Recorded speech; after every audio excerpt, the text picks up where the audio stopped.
Hi, I'm attorney Aiden Kramer with the law office of Aiden H. Kramer in Colorado. And of course, as you know, you're watching All Up in Your Business. In this episode of All Up in Your Business, I'm going to be talking about having member meetings and minutes of meetings in a single member LLC. So if you've seen my previous video about risks of a single member LLC, you'll know that I recommend that you still need to keep record and basically minutes of decisions that you make as a single member in a single member LLC. And people often get confused about this because it seems like a weird concept to be the only owner and the only person involved in a business, but still have to basically have meetings with yourself and keep record of decisions that you're making because you're the only person making the decisions. Who are these records really for? And so people often wonder, do I really need to have minutes and meetings if I'm in a single member LLC? And really, the answer is yes, you do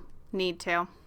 Now, whether or not it's actually required will differ probably depending on what state you're in. In Colorado, at least, LLCs are not required in general to keep minutes or meeting minutes or record of decisions unless, of course, the operating agreement requires it. If the operating agreement says that certain decisions, certain actions need to be consented to in writing, then yes, in that instance, then you are definitely required to do it. There are a few actions, though, that Colorado does require that each member consent to in writing. Something like amending the articles of organization. Statutorily, each member has to consent to amending articles of organization. So even if you're one member, you're still a member, so you need to document your consent to do that. And that can be in the form of meeting minutes or a document consenting in lieu of a meeting, since you're the only owner and it would be weird to have a meeting with yourself. But in order to help protect your personal liability as a single member in a single member LLC, it is important to document your decisions and document things that you decide to do that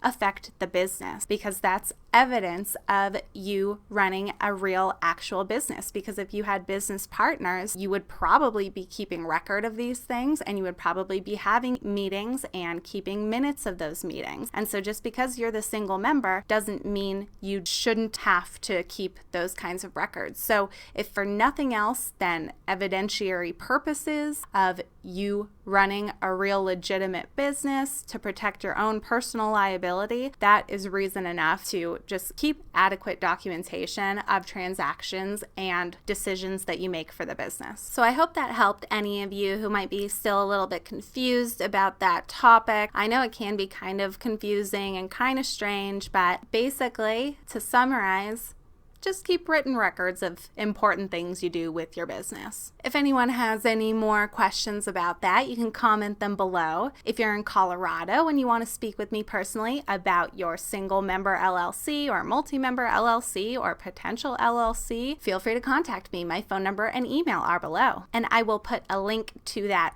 risks of the single member LLC video as well, so you can watch that. Otherwise, thank you all so much for watching. I'm Aiden Kramer, and I'll see you next time.